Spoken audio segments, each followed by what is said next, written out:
मैं आपको एक बहुत ही मजेदार कहानी सुनाने जा रही हूँ। एक राजा किसी राज में राज करता था।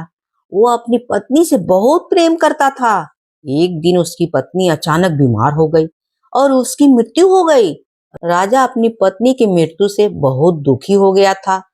वह इस दुख से अपना ध्यान हटाने के लिए शिकार खेलने में समय गुजारने लगा। एक दिन जब वह घने जंगल में गुजर रहा था, तभी उसे तेज प्यास की अनुभव हुई। तब वो एक झरने के पास पानी पीने के लिए चला गया। वहां उसने प्रेसीना नाम की एक सुंदर परी को देखा। उस परी की सुंदरता पर मोहित होकर राजा ने उससे विवाह का प्रस्ताव किया। परी ने उसका प्रस्ताव स्वीकार कर लिया, लेकिन उसके सामने एक शर्त भी रख दी कि वह उसके कमरे में पहले से जानकारी दिए बिना नहीं आएगा। राजा ने उसकी यह शर्त मान ली और शीघ्र ही उन दोनों के विवाह हो गया। कुछ समय बाद पेरसीना ने 3 पुत्री को जन्म दिया। राजा अपनी पुत्रियों के जन्म की सूचना पाकर इतना खुश हुआ कि अपनी रानी की शर्त बिल्कुल भूल गया और उसे कोई सूचना दिए बिना ही उसके कमरे में जा पहुंचा। उस समय रानी स्नान कर रही थी। राजा के इस तरह अचानक कमरे में आने पर वह अत्यंत क्रोधित होकर तीनों राजकुमारियों के साथ गायब हो गई। राजा अपनी इस भूल पर बहुत पछताया, लेकिन अब क्या हो सकता था। रेसिना प्रत्येक सुबह अपनी तीनों बेटियों को एक ऊंचे पर्वत पर ले जाकर अल्बानिया की राजधानी दिखाती थी। वह उन्हें यह भी बताती थी कि किस प्रकार उसके पिता ने अपना वादा तोड़कर उसे धोखा दिया था। जब तीनों बेटियां बड़ी हो गई तो उन्होंने अपने पिता से इस भूल का बदला लेने का निश्चय किया। सबसे बड़ी बेटी अपने दोनों बहनों को इस काम में साथ ले लिया।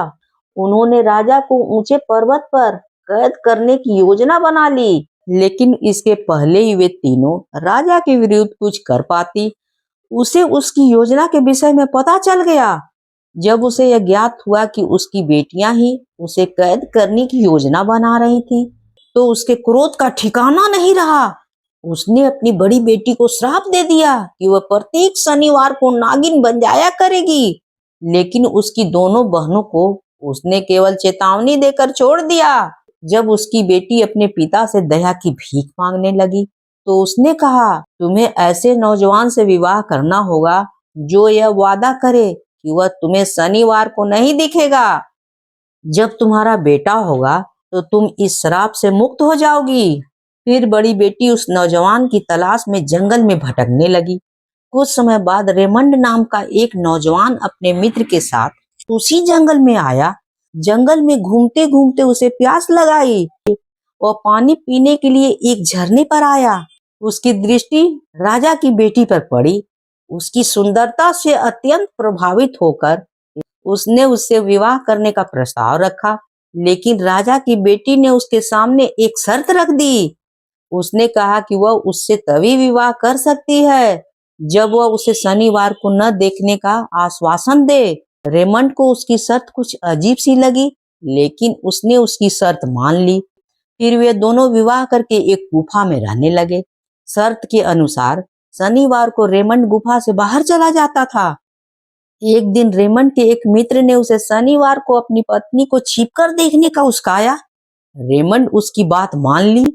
अगले शनिवार को वह गुफा से बाहर निकला, लेकिन कहीं जाने की बजाय वह एक पेड़ के पीछे छिप गया। राजा की बेटी पर नजर रखने लगा। जब उसने राजा की बेटी को नागिन बनते देखा, तो उसे आश्चर्य और गुस्से का ठिकाना नहीं रहा, लेकिन उसने उस समय अपना मुंह बंद रखने का निश्चय किया।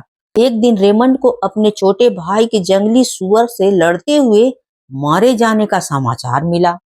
उसने सोचा कि राजा की बेटी नागिन के रूप के कारण ही उस पर दुर्भाग्य का छाया पड़ गया है। वह क्रोध से भरकर चीखा, नागिन, तेरे कारण ही आज मुझे यह कष्ट भुगतना पड़ रहा है। अपने पति के कड़े शब्दों को सुनकर राजा की बेटी बेहोश हो गई। जब उसे होश आया तो उसने वहां से चले जाने का निश्चय कर लिया। तभी वहां राजा, रानी और दोनों बेटियां भी साथ आ गईं। अपनी बेटी को देखकर बोली, बेटी, तुमने बहुत कष्ट सहे हैं, लेकिन अब उन कष्टों का खत्म होने का समय आ गया है। जल्दी ही तुम्हारा एक बेटा होगा। फिर तुम्हें अपने पति के श्राप से मुक्ति मिल जाएगी।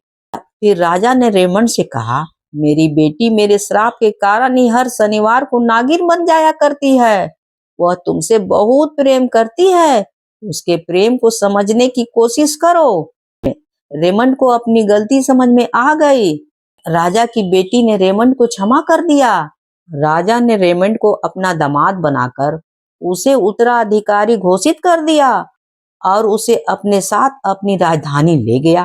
फिर वे सब एक साथ खुशी खुशी रहने लगे। अगर कहानी अच्छी लगी हो तो please like share and subscribe जरूर कीजिएगा। कहानी होती है समाप्त।